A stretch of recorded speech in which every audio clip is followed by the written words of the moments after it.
بسم اللہ الرحمن الرحیم نحمدہ ونصلی علی رسولہ الکریم۔ جمعیت علماء اسلام نے ہمیشہ فلسطین اور فلسطینیوں کے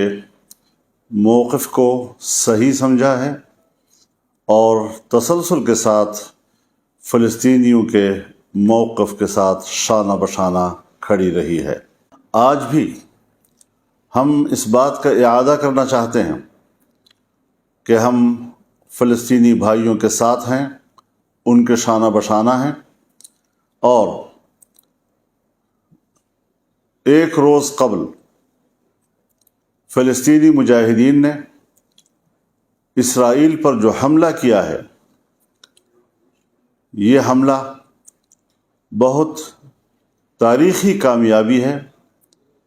میں اس کو ایک تاریخی معرکہ سے تعبیر کرتا ہوں۔ جن علاقوں پر انہوں نے قبضہ کیا ہے یہ ان کے اپنے علاقے ہیں اور اپنے علاقے انہوں نے واپس لیے ہیں۔ اس حوالے سے میں فلسطین کے عوام کو اور فلسطین کے مجاہدین کو مبارکباد پیش کرتا ہوں۔ دنیا نے یہ سمجھ رکھا تھا کہ فلسطین اور فلسطین کا مسئلہ اور فلسطینیوں کا موقف وہ ابدی نیند سو چکا ہے۔ اب فلسطین کا موضوع دوبارہ نہیں اٹھ سکے گا، اور ناعاقبت اندیشوں نے دنیا میں یہ بات پھیلائی، اور ہمارے ہاں ایک طبقہ اور ایک عنصر پیدا ہوا جس نے اسرائیل کو تسلیم کرنے کے موضوع کو ترجیح دلائی، اس کی اہمیت سے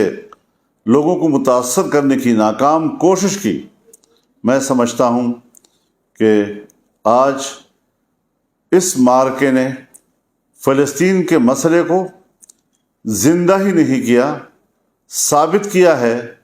کہ فلسطین کا مسئلہ مرا نہیں، اور آج اس کی اہمیت آسمانوں کو چھو رہی ہے۔ اس حملے میں اسرائیل کے پورے دفاعی نظام کو ناکام بنا دیا گیا ہے،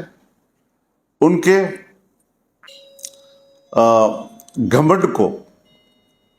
زمین بوس کر دیا گیا ہے، ان کی انٹیلیجنس کو ناکام بنا دیا ہے۔ یہ حقیقت تسلیم کر لینی چاہیے دنیا کو کہ اسرائیل کوئی قوت نہیں، اسے بڑا چڑھا کر پیش کیا جا رہا ہے، اور اس قوت کو جس انداز سے بڑھا کر پیش کیا جا رہا ہے یہ انصاف کے تقاضے پورے نہیں کر رہا ہے۔ میں ساتھ ہی یہ بات بھی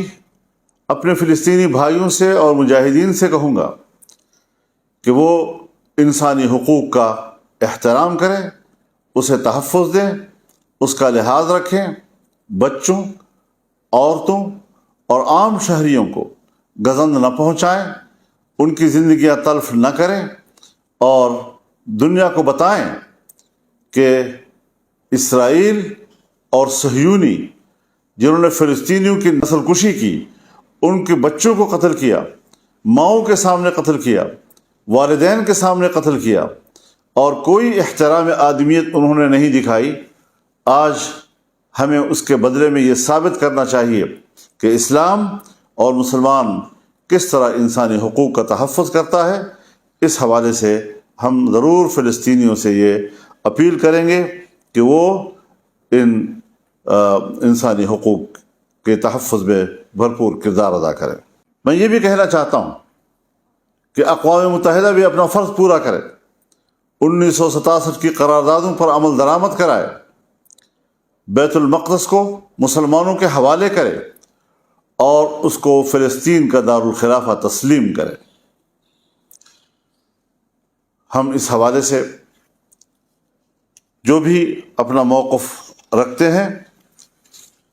اس حوالے سے ہم ایک OIC کا بھرپور اور فوری اجلاس بلانے کا مطالبہ کرتے ہیں۔ اس میں ہمارے دوست ملک انتہائی قابل احترام سرزمین سعودی عرب سے بھی بھرپور کردار ادا کرنے کی ہم توقع رکھتے ہیں، وہ فوری طور پر OIC کا اجلاس بلائے، پاکستان کی گورنمنٹ وہ فوری طور پر اس حوالے سے کردار ادا کرے تاکہ اسلامی دنیا بیٹھ کر ان نئے معروضی صورتحال کو سامنے رکھتے ہوئے ایک نئے زاویہ نظر کے ساتھ اپنے موقف کا تعین کرے اور مشرق وسطیٰ میں امن کے قیام کو یقینی بنانے کے لیے منصوبہ بندی کرے۔ یہ بات ثابت ہو چکی ہے کہ جب تک فلسطین کو تسلیم نہیں کیا جاتا، فلسطینیوں کو اس کی سرزمین نہیں دی جاتی، کبھی بھی مشرق وسطیٰ میں امن نہیں آ سکتا۔ اس حقیقت کو تسلیم کر لینا چاہیے اور اسی بنیاد پر ہم یہ سمجھتے ہیں کہ ہمیں اپنے رویوں پہ نظر رکھنی چاہیے، عرب دنیا کو بھی، پوری اسلامی دنیا کو بھی۔ اور میں یہ بھی اعلان کرتا ہوں کہ اگلے جمعے انشاءاللہ العزیز پورے ملک میں فلسطینیوں کے ساتھ یکجہتی کا دن منایا جائے گا اور تمام ملک کے ضلعی ہیڈ کوارٹرز میں مظاہرے کیے جائیں گے ان کے حق میں اور ان کی تائید میں۔ ضلعی ہیڈ کوارٹرز سے اگر کوئی تحصیل اتنی دور ہو کہ وہاں ان کے لیے پہنچنے میں دقت ہو تو وہاں پر تحصیل ہیڈ کوارٹرز میں بھی مظاہرے کیے جا سکیں گے۔ پورے ملک کے عوام، پاکستانی قوم اس حوالے سے میدان میں آئے اور اسلامی وحدت کا ثبوت پیش کرے کہ اسلام ایک دین ہے اور مسلمان ایک جسم ہے، اور جسم کے کسی حصے میں بھی اگر کوئی تکلیف ہے تو اس کا احساس پوری دنیا کا مسلمان کر رہا ہے۔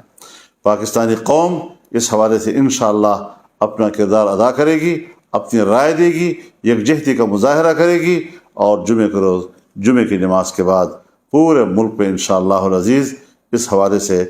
یکجہتی کا دن منایا جائے گا، بھرپور مظاہرے کیے جائیں گے۔ میں اس حوالے سے پوری قوم سے اپیل کرتا ہوں کہ یکجہتی کی اس دن کو بھرپور طور پر کامیاب بنائیں۔ بہت بہت شکریہ۔ وآخر دعوانا ان الحمد للہ رب العالمین۔